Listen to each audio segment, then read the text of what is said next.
Hey, what's going on people? It's SGZ here from the SpartanGameZone, and in this video we'll be counting down the top 5 legendary weapons in the Director's Cut add-on, the 6th DLC pack for Borderlands 3. Not only did it bring with it top tier boss fights, but also holds top tier weaponry, and I'll be letting you know where you can find each gun, what they do, and how you can get them performing at their best.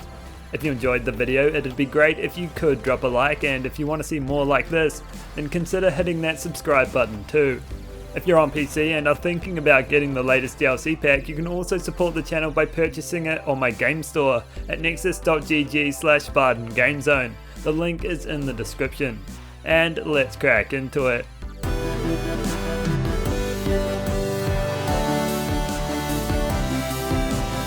We open this countdown of the top 5 legendary weapons in DLC 6 with the Ionic disruptor, a non-elemental Jacob sniper rifle that can only be dropped by Hemovorous the Invincible, and the Seer, the final boss of the Mysterious Leo questline, with Hemovorous having the higher drop rate.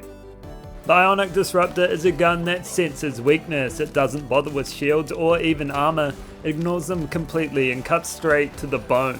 It's a great effect that will have all your enemies closer to death than they feel. The damage it deals is good, made even better through its unique effect, but it does find a downfall against opponents who don't have flesh, where that effect becomes useless. It is able to one-shot lesser mobs with ease, and can repeat that feat against tougher opponents, with ricochets often being cataclysmic, with each critical death shot greeted by a sparkly explosion. It also supports a special bayonet, which will cause jolts of electricity to engulf whoever you strike. I don't see it being used that much, but could be a useful way of inflicting a damage over time effect.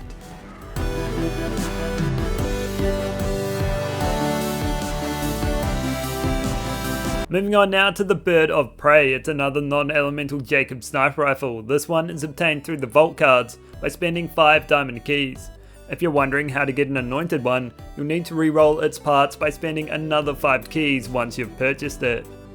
The Bird of Prey is one of few Jacob's weapons that have an extra effect that activates whether you hit a critical or not. It has a large magazine size and deals more damage than you think. Each successful shot has a 33% chance to summon a, and I quote, powerful projectile from above. That projectile goes a long way to upping its damage, and whenever they land you certainly can feel it. In saying that, it isn't a gun that relies on its extra feature to do work, and can do high damage all on its own. It's a great choice gun to pack with you when you leave your house to go hunt some mobs, and won't let you down when you head out to take on one of the big boys either.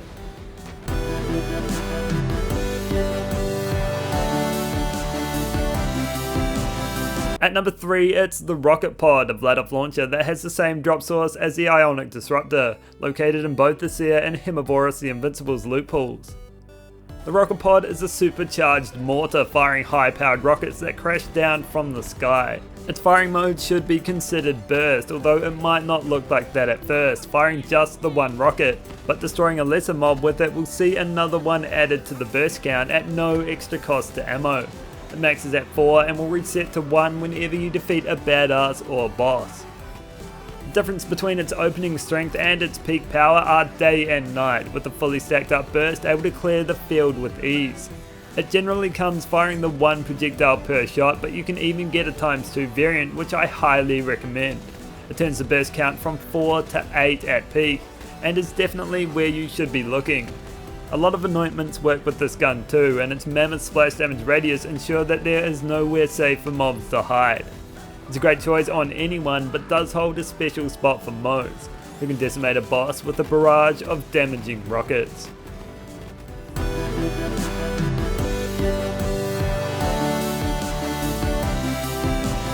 Runner-up today is the Free Radical, a melee 1 pistol that can only come in shock. It can only be dropped by Beef Pliskin. You fight around here in Karras Canyon, but you'll need to progress far enough through the Mysterious Leo questline before you can get it. The Free Radical is a damaging elemental pistol that doesn't let up. It fires small orbs which explode on impact and trigger a secondary projectile which homes in for another hit. Only the main shot deals splash damage, but that's all you need. Each shot is power packed, dealing high damage at a solid rate, and if you're looking for the best anointment, I'd go either URAD consecutive hits or action skill N splash, in that order. It blasts its way through mobs and is equally good when up against bosses too. Unfortunately for some, it can only come in the single element, which is shock, but that doesn't stop it from blowing apart a crowd.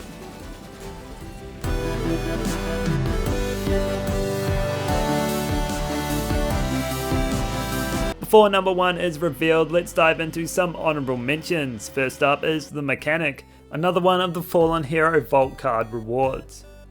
The Mechanic is definitely a gun for the weirdest and wackiest category. It blurts out car noises every time it shoots, and what it fires isn't anything you'd consider normal. It fires explosive tyres which bounce and rebound off wheeled surfaces, and as we all know, a rogue tyre can do some serious damage. These rogue tyres though, not so much, but it doesn't get old blasting your enemies with the contents of an automatic tyre changer. On top of that, it does double your vehicle weapon damage and vehicle ramming damage, which I see almost no point in, but will help you to tick off those vehicular combat daily challenges. The last honourable mention I have for you is the Guardian, yet another Fallen Heroes Vault card exclusive. The Guardian always comes in shock, and I've seen come in both 9 and 18 Paladin variants, with the latter consuming 2 ammo instead of the typical 1. It has a projectile pattern similar to the Sandhawk, but they do move incredibly slowly. That doesn't help when the damage it deals is dependent on the distance you are from your enemy, with it growing in power the further from them you are. It's hard to hit your enemies even at point blank ranges because the pellets almost cease to move. If the TK's waves projectiles move slower than a sloth riding a snail, then the Guardian's projectiles move slower than a sloth riding a snail that died and only has a slight breeze to move it. That doesn't help it at all, but even the damage here isn't enough. Something has to change, but I will award it with the coveted "at least you tried" sticker.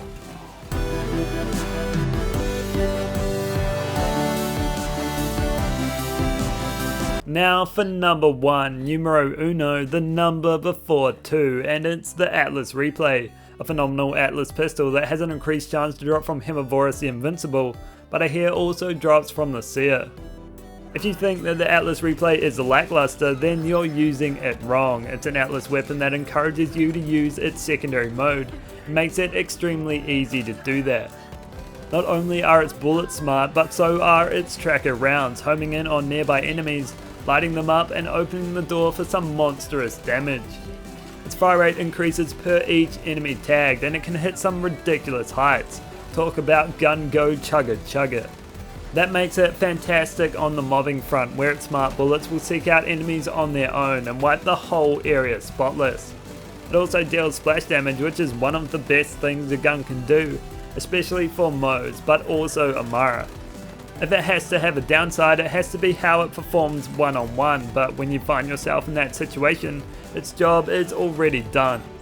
Bossing is a different story, but as long as you can tag enemies before you go in, or tag their support while you're in there, it can destroy them before you even realise they're dead.